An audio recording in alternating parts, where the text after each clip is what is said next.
In times of crisis, people look to their leaders for answers. But ever since the planets were ripped from our sky, it seems all I can offer are more questions. And now, with Mars returned, I hardly know where to start.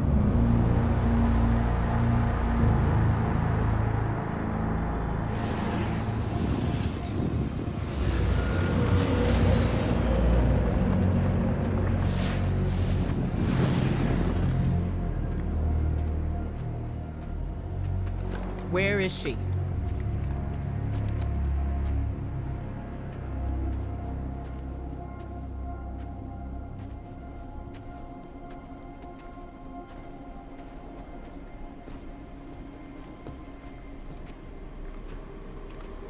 Your theory was correct. The relic is of the pyramids. There's no doubt. Word is out about Mars. I need more time. The Cabal are mobilizing. We need to...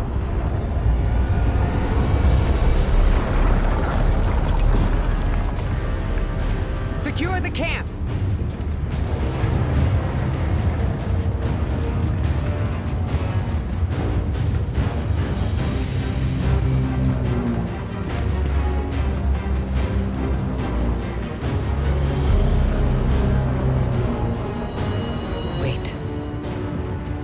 It seems they have another target.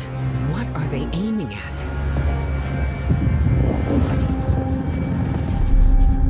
Savathun.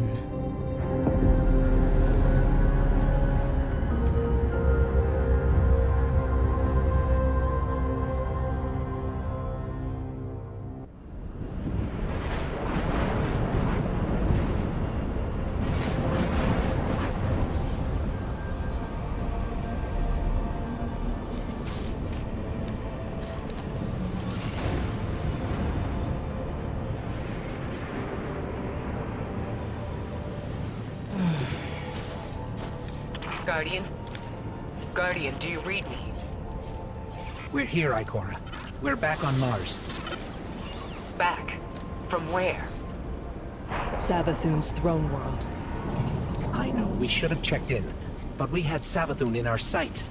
That might have been our only shot at her, and we couldn't miss it. I understand completely. It's not like Savathun to allow herself to be seen so easily. There's something else. Before we left the ship, we ran into one of her knights. And it... It had a ghost, Ikora. Same as any other light bearer. A ghost? A hive knight with a ghost? But that means... Savathun stole the light. But that's impossible, isn't it? Impossible?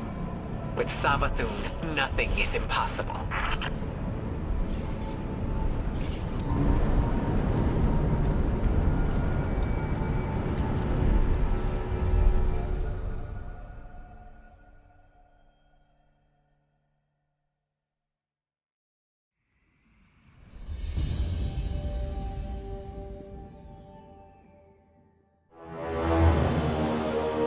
Savathun, the Witch Queen. Hive god of cunning and lies. Hive legend tells us she was born on a hostile, far-off planet, where she would have lived a short, uneventful life. If it weren't for the worm familiar that warned of an impending cataclysm. And so, she led her siblings into the depths, where the ancient worm gods offered them immeasurable power in exchange for endless blood tribute. From this, the Hive were born, and countless civilizations were condemned to extinction. For untold ages, they devoured life and light wherever it could be found, facing little resistance. Until they tried to take on the Guardians. After the death of her brother Oryx, Savathun went into hiding. Not out of fear, of course, but out of strategy. Because Savathun knows the best way to beat your enemy is to join them. In her greatest trick yet, she infiltrated the Vanguard, weakening us from within. and stealing our most sacred resource. The one thing we thought she could never touch. The light.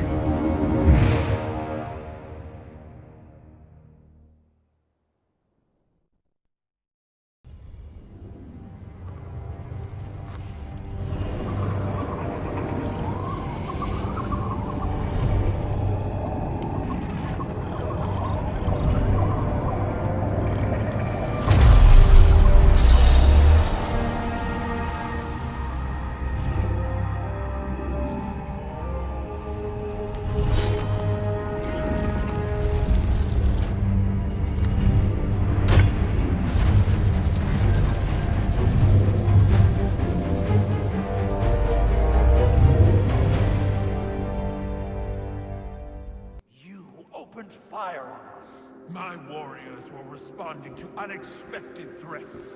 Surprised you had any troops left to report the incident. Not sure I'd go in there if I were you.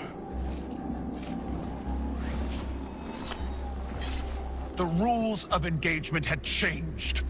I don't need to listen to this. Guardian, what fortuitous timing. Indeed. I'm fresh from performing Cabal funeral rites. Care to explain? Our condolences, Elbrus. Your people fought and died with honor. But they didn't have to. We can all prevent future losses if we choose to put the incident on Mars behind us and work together. What we discovered there is a threat to both humanity and the Cabal. You want my help? Want is a strong word. You need my help. I don't know how the Hive came into possession of the light. My core will find out.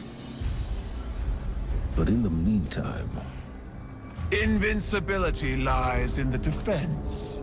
The possibility of victory in the attack. Sun Tzu. I've read your texts. You want us to hit them. I need us to hit them. Hard.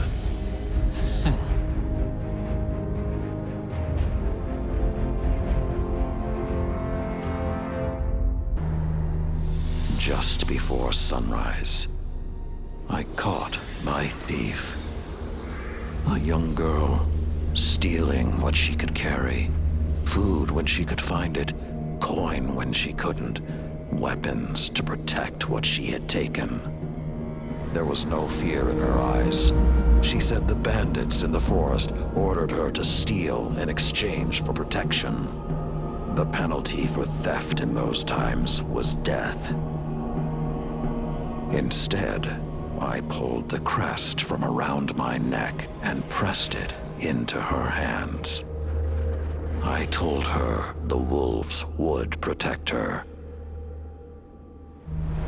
In a settlement rich with stolen supplies, I found the bandits and cut them down. 38 lives to spare one. And for a time, I believed that was mercy. Many winters passed before I found myself back in that part of the old forest. This time, no one sought me out. So I sought them instead. Wind blew through rotted wood and rusted metal where the village once stood. And behind it, graves.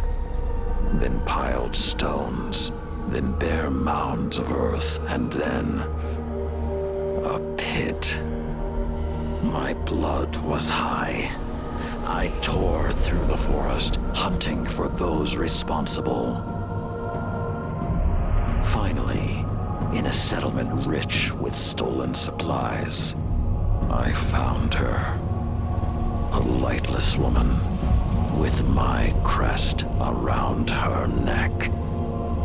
There was no fear in her eyes. She spoke plainly.